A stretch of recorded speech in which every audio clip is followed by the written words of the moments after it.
Good morning class. आज second day है हमारी क्लास का और आशा करता हूँ सब लोग सुरक्षित होंगे, अपने घर में होंगे, ठीक है, और ऑनलाइन स्टडी कर रहे होंगे सब लोग। आज दूसरी क्लास है हमारी और कल हम लोगों ने पढ़ा था आईसीटी, हम लोग पढ़ रहे हैं, ठीक है, ये भी आप लोग जान रहे हैं। और कल हम लोगों ने पढ़ा था कंप्यूटर क्या है, कंप्यूटर के क्लासिफिकेशन क्या है कंप्यूटर का। आज जो हम लोग पढ़ने जा रहे हैं वो नया टॉपिक है हमारा वेरियस पार्ट ऑफ कंप्यूटर।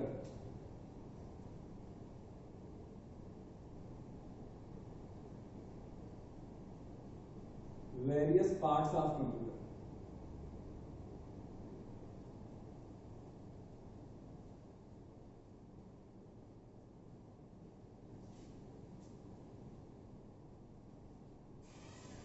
ठीक है, वेरियस पार्ट्स ऑफ कंप्यूटर का मतलब कंप्यूटर के विभिन्न अंग, ठीक है। कंप्यूटर में कौन कौन से पार्ट्स हैं और कैसे इनका क्या यूज है, ये पढ़ना बहुत इंपॉर्टेंट है, क्योंकि जो क्वेश्चन कभी कभी ऐसे भी बनता है कि कंप्यूटर के वेरियस पार्ट्स की व्याख्या करें, ठीक है, या कंप्यूटर के प्रत्येक या कंप्यूटर के कुछ भागों को बताएं, समझाएं। तो ऐसा क्वेश्चन आता है 5 नंबर या 10 नंबर में क्वेश्चन आ सकता है, तो ध्यान से पढ़िएगा इसको, ठीक है। शुरू करते हैं। क्या पहला है मॉनिटर।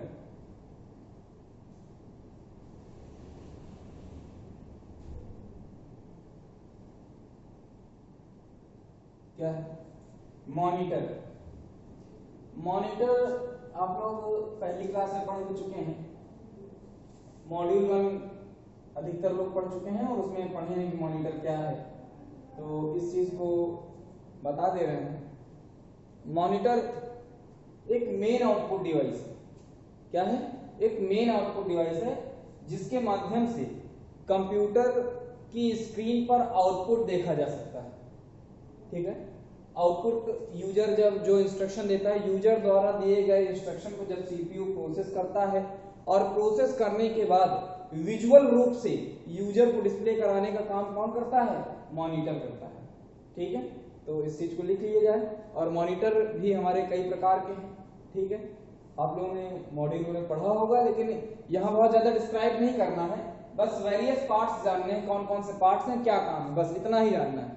बहुत ज्यादा डीप स्टडी नहीं करनी है, लेकिन इतना जानना है कि ये सिलेबस में है, ये सिलेबस में है और पढ़ना इंपॉर्टेंट इसलिए है क्योंकि क्वेश्चन बन सकता है, क्वेश्चन बन सकता है, ठीक है। तो लिखें फिर। और आप लोग, एक रिक्वेस्ट है आप लोगों से कि आप लोग नोट्स जरूर बनाते रहिएगा।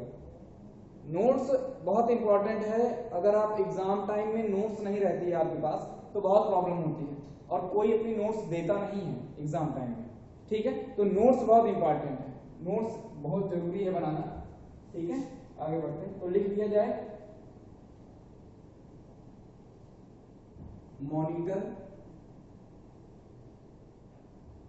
एक प्रमुख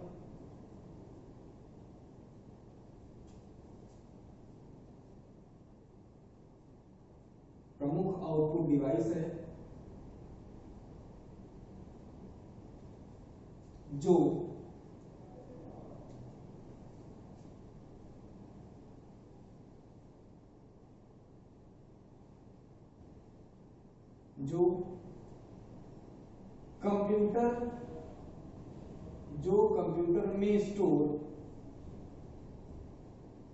कंप्यूटर में स्टोर डेटा व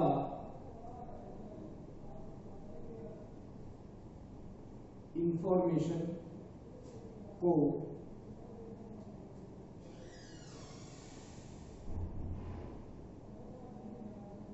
डिस्प्ले कराने के लिए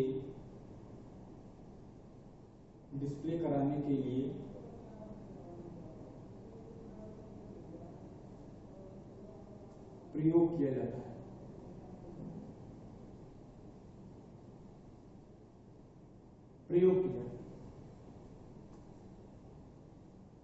क्योंकि डिवाइस है तो इसलिए प्रयोग की जाती है, ठीक है।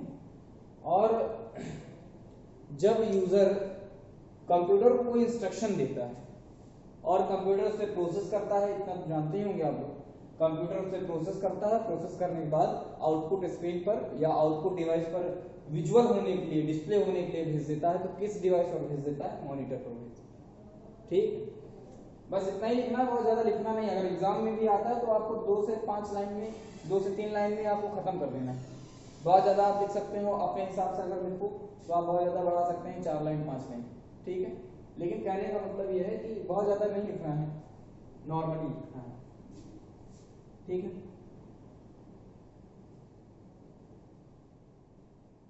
Types of monitor, types of monitor, monitor के प्रकार, ठीक है, पढ़ चुके होंगे पहले, लेकिन अभी भी जान लीजिए। जो पहले मॉनिटर आता था सीआरटी मॉनिटर, क्या? सीआरटी मॉनिटर, या इसके 3 नाम हैं, ध्यान से, black and white, black and white monitor,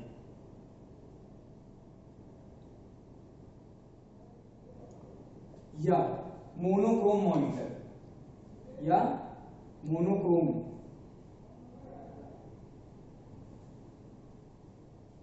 monochrome monitor. आगे स्पेस नहीं, आप लोग लिख लीजिएगा नोट्स में, ठीक है। फिर उसके बाद कलर्ड मॉनिटर आ गए, ठीक है। तो कलर्ड मॉनिटर में भी डिवाइडेशन है, ठीक है। देखिए पहला तो एलसीडी, ठीक है, एलसीडी, एलसीडी का पूरा नाम liquid crystal display, liquid crystal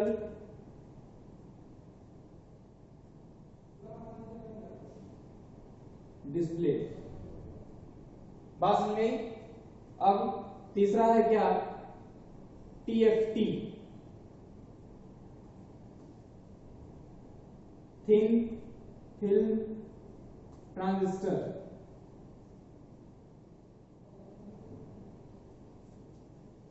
ठीक है।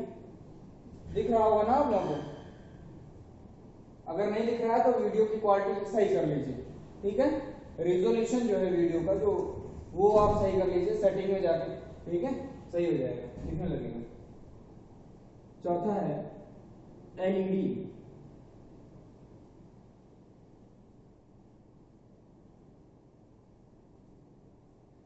Light emitting diode, clear.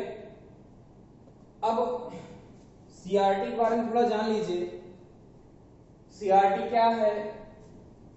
आपने पुराने जो कंप्यूटर देखे होंगे वो कुछ ऐसे है,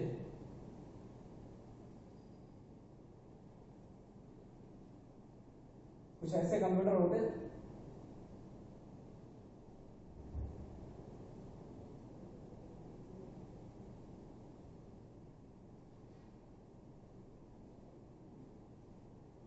ऐसे देखा होगा, सबने देखा होगा ये वाला, ठीक है। और ये जो पीछे ये जो ट्यूब लगी रहती है इसमें, और बैक साइड में कुछ यूं होता है, ये जो ट्यूब है, ठीक है, ध्यान दीजिएगा, ये जो ट्यूब है, ये चीज, ये एरिया। कहने का मतलब अगर आप, हम सीधे इसको बना लेते हैं समझने के लिए, ठीक है, ये एरिया, आप बात समझ गई, क्लियर।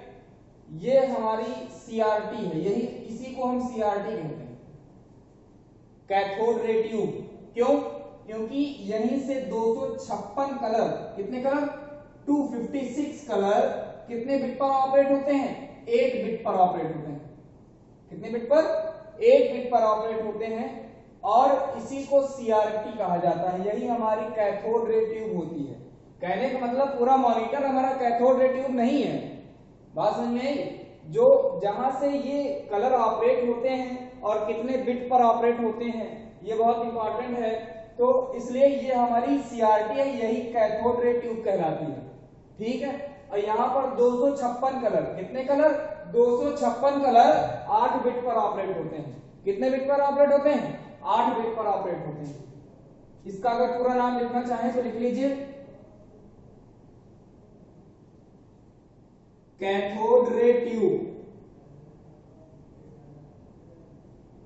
क्लियर? बात समझ में आ गई होगी आप लोगों को। तो मॉनिटर एक सबसे प्रमुख आउटपुट डिवाइस है जो कंप्यूटर में स्टोर डेटा व इंफॉर्मेशन को विजुअल मतलब डिस्प्ले कराने के लिए प्रयोग किया जाता है। साथ ही साथ यूजर द्वारा दिया गया जो इंस्ट्रक्शन होता है, जो यूजर द्वारा इनपुट किया गया डेटा होता है, उस पर सीपीयू ऑपरेशन करता है। ऑपरेशन परफॉर्म करने के बाद डिस्प्ले पर मतलब कंप्यूटर के स्क्रीन पर विजुअल कराता है। ठीक है, मॉनिटर हमारे 3 प्रकार के हैं, सॉरी 4 प्रकार के हैं, सीआरटी, एलसीडी, टीएफटी, एलईडी। ठीक है, सीआरटी मॉनिटर पहले यूज होता था। सीआरटी के 3 नाम हैं, CRT monitor, black and white monitor and monochrome monitor. Clear? दूसरा है एलसीडी, टीएफटी, एलईडी। क्लियर? आ गया होगा इतना, लिख भी लिया होगा जहां तक हम जानते हैं। ठीक है, नहीं लिख पाए हैं तो एक चीज नोट पॉइंट में करके लिख लीजिएगा, सीआरटी मॉनिटर। ठीक है, सीआरटी मॉनिटर का पूरा नाम कैथोड रे ट्यूब होता है और ये 8 बिट पर 256 कलर ऑपरेट करती है। कितना? 8 बिट पर 256 कलर ऑपरेट करती है। अब कैसे, क्यों करती है, कैसे, क्या प्रोसेस है, ये आपको लिखना नहीं है, एग्जाम में भी नहीं लिखना है, कॉपी पर भी नहीं लिखना। आपको क्वेश्चन ये आएगा, कंप्यूटर के विभिन्न भागों को बताएं। ठीक है, तो एक भाग हो गया, हमने एक पहला भाग बता दिया मॉनिटर, 5-6 भाग बता दिए जाए, बहुत है। ठीक है,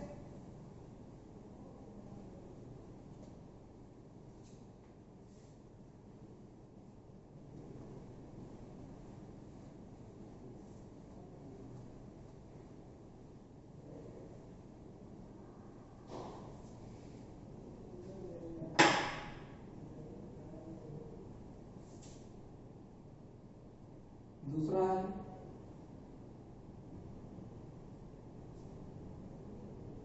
माउस। क्या है?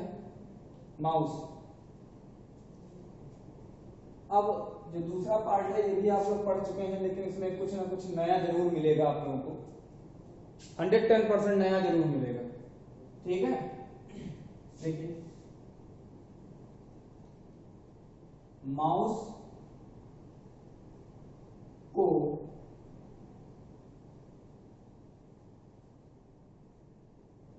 इनपुट व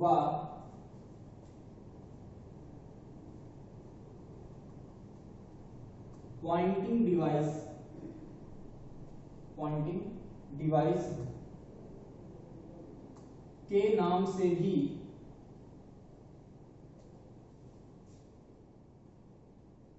या इनपुट डिवाइस या पॉइंटिंग डिवाइस कहते हैं। लिख लीजिए,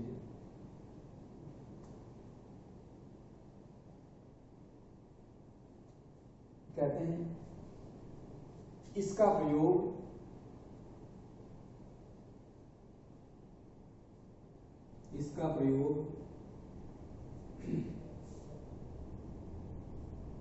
क्लिक करने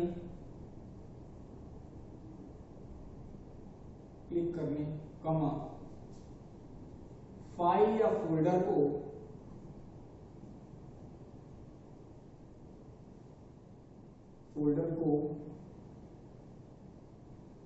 ड्रैग ड्रॉप करने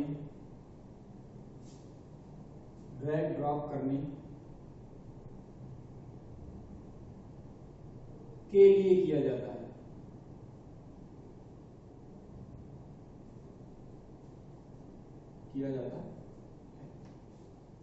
ठीक, इतना पता है कि सभी लोग जानते हैं कि माउस एक इनपुट और पॉइंटिंग डिवाइस है। माउस का प्रयोग किसी भी फाइल या फोल्डर को क्लिक करने, फाइल या फोल्डर पर क्लिक करने या किसी भी फाइल या फोल्डर को ड्रैग या ड्रॉप करने के लिए प्रयोग किया जाता है। ठीक, अब माउस को, ये एक स्टार पॉइंट है, ठीक है, माउस को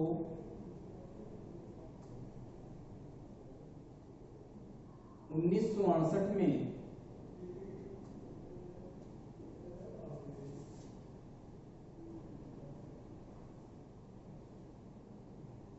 डगलस कार्ल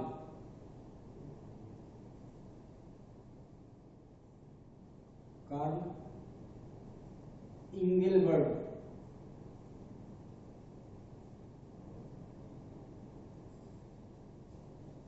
द्वारा डेवलप किया गया,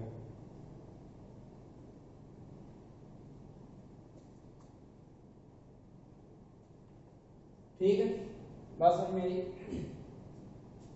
अब एक नोट पॉइंट और लिख लीजिए स्टार बना के।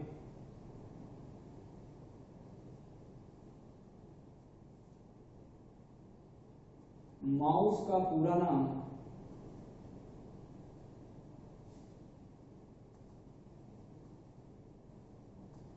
मैन्युअली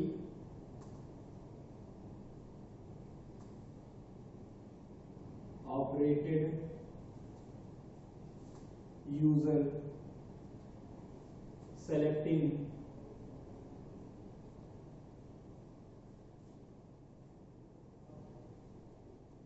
इक्विपमेंट होता है।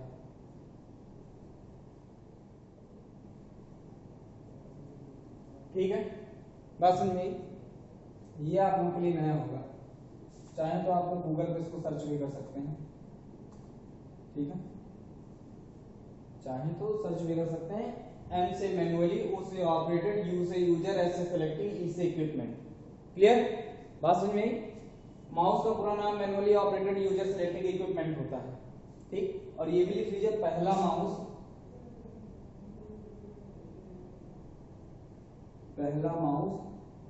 वुड मतलब लकड़ी,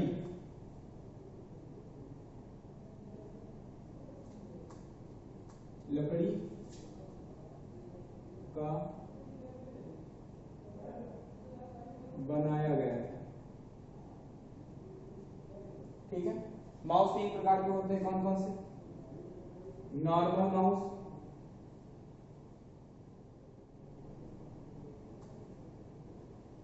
ऑप्टिकल, वायरलेस।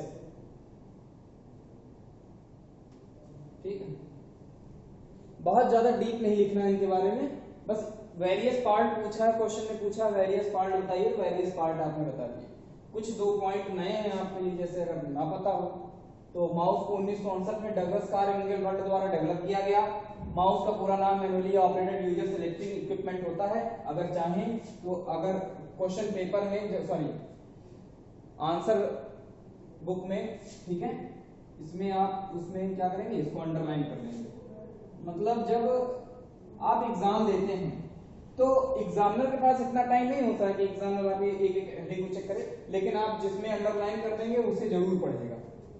ठीक है, जिसे आप अंडरलाइन करेंगे उसे जरूर पढ़ेगा। जैसे माउस को 1968 में, इसको अंडरलाइन कर दीजिए, डगलस कार्ल इंगेलबर्ट द्वारा डेवलप किया गया।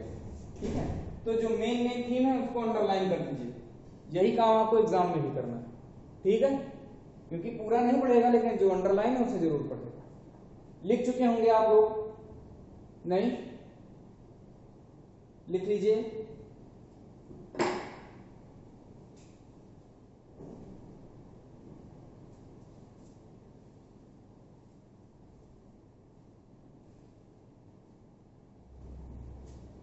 जो लोग ना लिख पाए हों वो स्क्रीनशॉट ले लो। ठीक है, इरेज कर रहा हूं।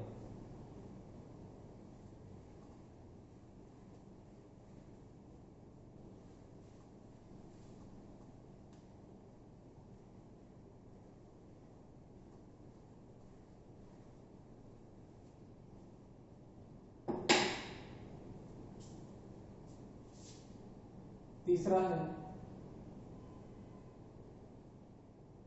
कीबोर्ड।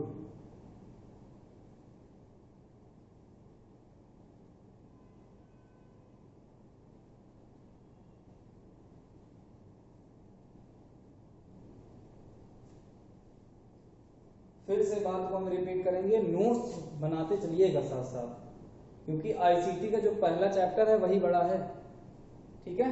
नोट्स बनाने में बाद में प्रॉब्लम हो जाएगी आप लोगों को, साथ साथ बनाते चलेंगे। देखिए पर डे का जो कंटेंट रहता है बहुत कम रहता है, ठीक है। आप पर डे नोट कर सकते हैं नोटबुक में, छोड़िए नहीं कि नहीं कल कर लेंगे परसों कर लेंगे, पर डे का काम पर डे करिए।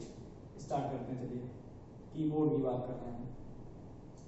कीबोर्ड लिख लीजिए,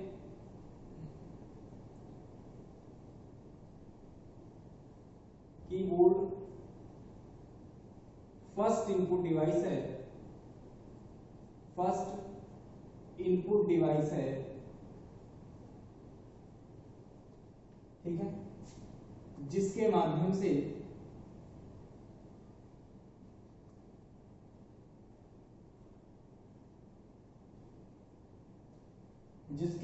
से यूजर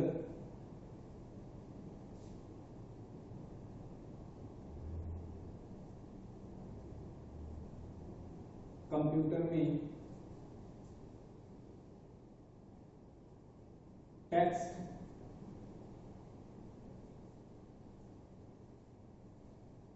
अल्फाबेट,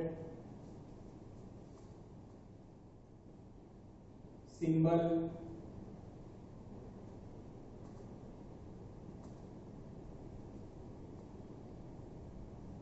कीवर्ड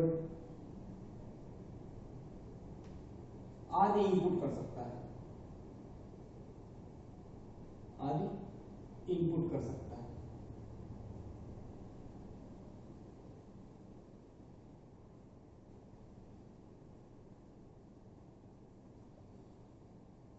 ठीक है, कीबोर्ड को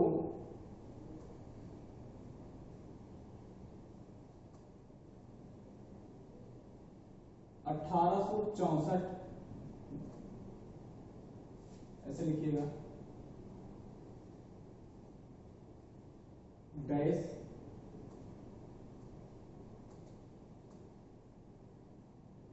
$1859। अब आप लोगों के मन में ये बात जरूर आ रही होगी, सर आपने 1864-1868 क्यों लिखवाया? क्योंकि 1864 में कीबोर्ड को डेवलप कर लिया गया था। डेवलपिंग ईयर जो है वो 1864 है, ठीक है। लेकिन पब्लिकली जब कीबोर्ड पब्लिक के यूज में आया वो किस सन में आया? 1859 में। बात समझ में आई? यहां पर क्वेश्चन हो सकता है आप लोगों से, बहरहाल इतना नॉर्मल क्वेश्चन होता नहीं है, लेकिन वाइवा वगैरह में क्वेश्चन कर सकते हैं। 1864 में कीबोर्ड को डेवलप किया गया, लेकिन 1868 में कीबोर्ड पब्लिकली मतलब जन सामान्य के लिए लॉन्च किया गया कि अब नॉर्मली पब्लिक इसको यूज कर सकती है, ठीक है। तो 1864 से 1867 डैश करके आप लोग लिख लीजिए। फिर से बता दे रहा हूं, 1864 क्या है? डेवलपिंग ईयर है, लेकिन 1867 में पब्लिकली लॉन्च किया गया था, ठीक है।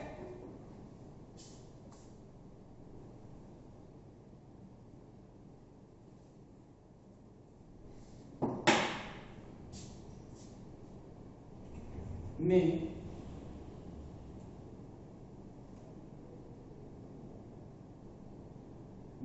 क्रिस्टोफर लाथम सोल्स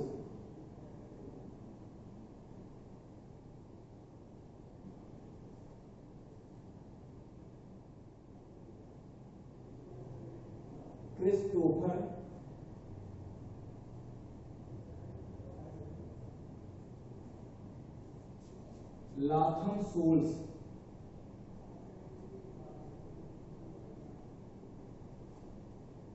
द्वारा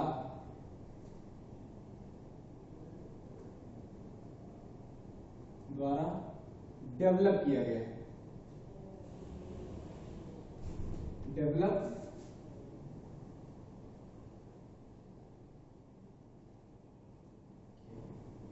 ठीक है। अब आप लोग इतना जरूर जान लीजिए कि आप जब लिखना है वहां वेरियस पार्ट ऑफ कंप्यूटर में, तो किसे किसे अंडरलाइन करना है? ईयर को पहली बार अंडरलाइन, जहां जहां आप लिखोगे ईयर और डेवलपर का नाम जहां जहां आप लिखोगे वहां अंडरलाइन आपको जरूर कर देना है। इससे इंप्रेशन पड़ता है। क्या इंप्रेशन पड़ता है? कि जैसे आप अंडरलाइन जो एरिया करते हैं, जो टेक्स्ट आपका अंडरलाइन, जो मैटर आपका अंडरलाइन रहता है, एग्जामिनर सीधे उसी पर फोकस करता है। ठीक है, पूरा मैटर नहीं पढ़ेगा, लेकिन पूरा अगर जो अंडरलाइन रहेगा उसे जरूर पढ़ेगा। ठीक है, लिख लिया होगा आप लोगों ने, आगे बढ़े। नहीं लिखा है तो स्क्रीनशॉट ले लीजिए या वीडियो को बैक करके दोबारा देख सकते हैं।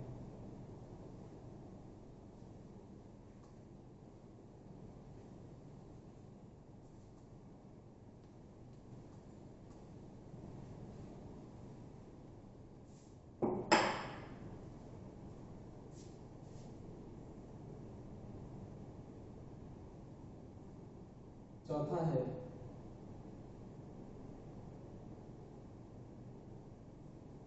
यूपीएस।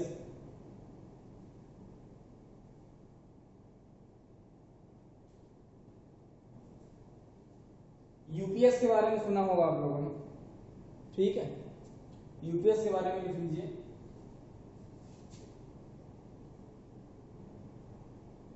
यूपीएस का पूरा नाम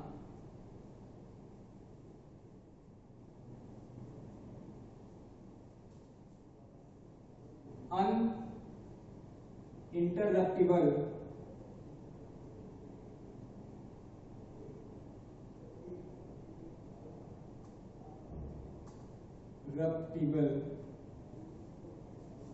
पावर सप्लाई होता है।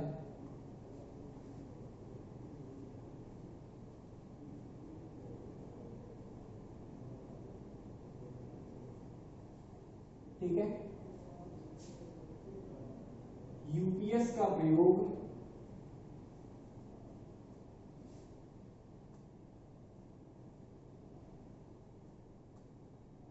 इलेक्ट्रिसिटी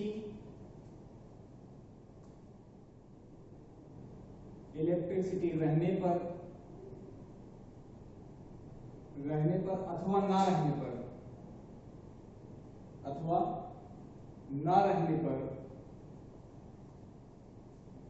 यूपीएस का प्रयोग लिख लीजिए आप। यूपीएस का प्रयोग इलेक्ट्रिसिटी रहने पर अथवा ना रहने पर दोनों ही अवस्थाओं में किया जाता है। दोनों ही अवस्थाओं या कंडीशंस में किया जाता है। दोनों ही कंडीशन में किया जाता है।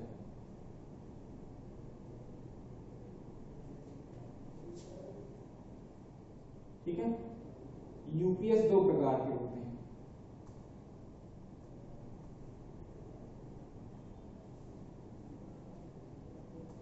यूपीएस दो प्रकार के होते हैं।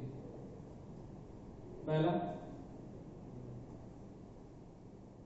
ऑनलाइन यूपीएस,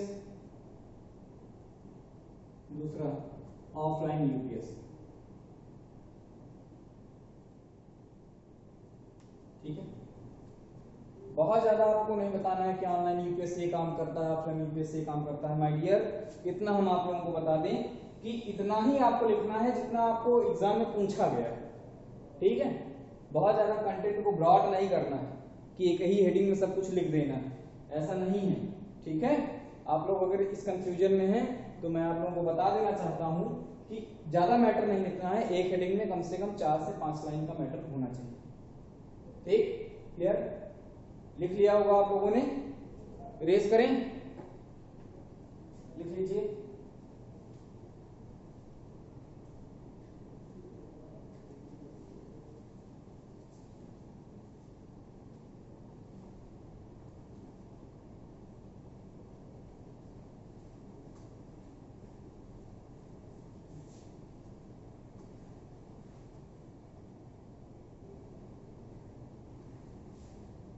क्लासेस जो स्टार्ट की गई हैं, इन क्लासेस को पढ़िए और पढ़ने के बाद अगर कहीं कोई कंटेंट या मैटर नहीं समझ में आता है क्लास में, तो सर ने जो ग्रुप बनाया है उसमें आप मैसेज करके बता सकते हैं, पूछ सकते हैं। ठीक है, अगर जो कंटेंट नहीं समझ में आता है तो इसमें कोई प्रॉब्लम की बात नहीं है। हो सकता है एक बार में ना आ रहा हो तो आप ग्रुप में मैसेज कर सकते हैं, पूछ सकते हैं सर ये आपने पढ़ाया था, इसका एक बार फिर से बता दीजिए। ठीक है, तो ग्रुप में ही आपको बता दिया जाएगा। क्लियर? नेक्स्ट,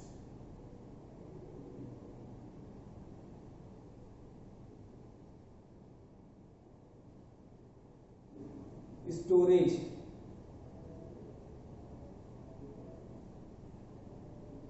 मतलब हार्ड डिस्क।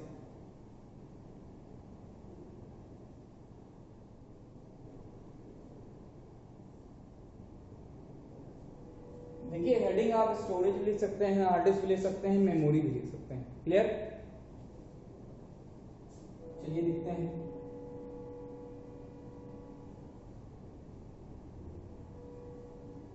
कंप्यूटर में डेटा को स्टोर करने के लिए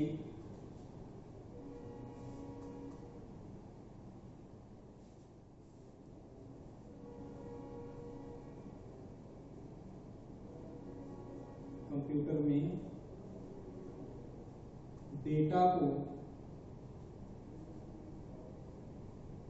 स्टोर करने के लिए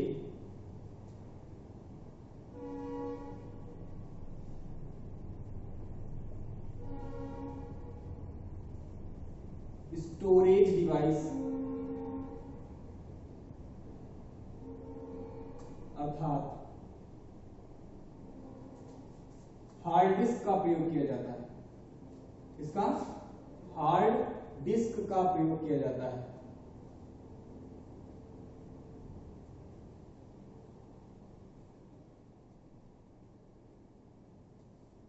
क्लियर?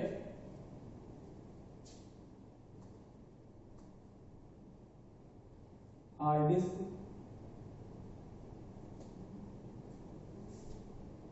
मेटल की बनी हुई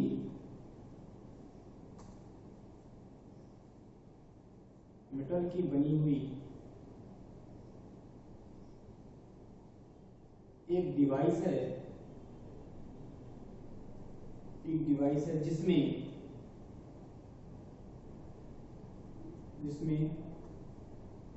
सिलेंडर,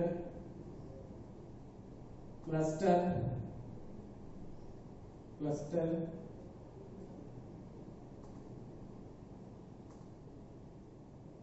मोटार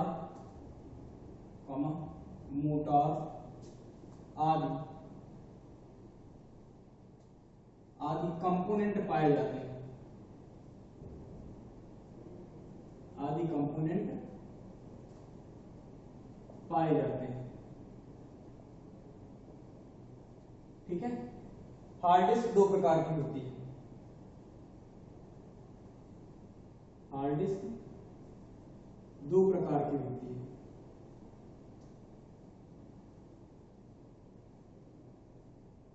कौन कौन सी? पहली इंटरनल, दूसरा एक्सटर्नल। ठीक है? सामने आप लिख लीजिए हार्ड डिस्क।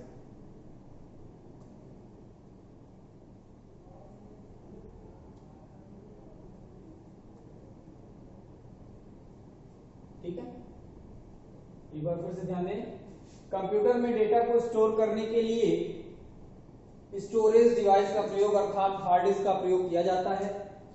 और हार्ड डिस्क मेटल से बनी हुई एक ऐसी डिवाइस है जिसमें क्लस्टर, सिलेंडर, प्लॉटर, मोटार आदि कंपोनेंट पाए जाते हैं। हार्ड डिस्क दो प्रकार की होती है, एक इंटरनल हार्ड डिस्क, एक एक्सटर्नल। इंटरनल हार्ड डिस्क जो सीपीयू के अंदर लगी होती है, ठीक है, जो सीपीयू के अंदर लगी होती है, और एक्सटर्नल हार्ड डिस्क जो सीपीयू के बाहर मतलब यूजर अपनी इच्छा के अनुसार इस्तेमाल करता है। 1 TB, 500 TB, मतलब जैसा आप इस्तेमाल कर सकें, जैसा आप स्टोरेज आपके पास स्टोरेज हो, जैसा आपके पास डेटा हो, वैसे आप हार्ड डिस्क स्टोर कर सकते हैं। बहरहाल सीपीयू खरीदते समय आप इंटरनल हार्ड डिस्क का कॉन्फ़िगरेशन चेक कर सकते हैं, बता सकते हैं शॉपकीपर से, वो आपको पहले ही बताएगा कॉन्फ़िगरेशन क्या है, कितनी हार्ड डिस्क है, कैसा क्या है। अगर आप उस समय बढ़वाना चाहते हैं तो बढ़वा सकते हैं, लेकिन अगर आप उस समय नहीं बढ़वा पाए हैं तो आप नॉर्मली यूएसबी हार्ड डिस्क आती है एक्सटर्नल, आप लेके अपने लैपटॉप या पीसी से कनेक्ट करके डेटा उसमें ट्रांसफर कर सकते हैं। क्लियर? इसको लिख लीजिए।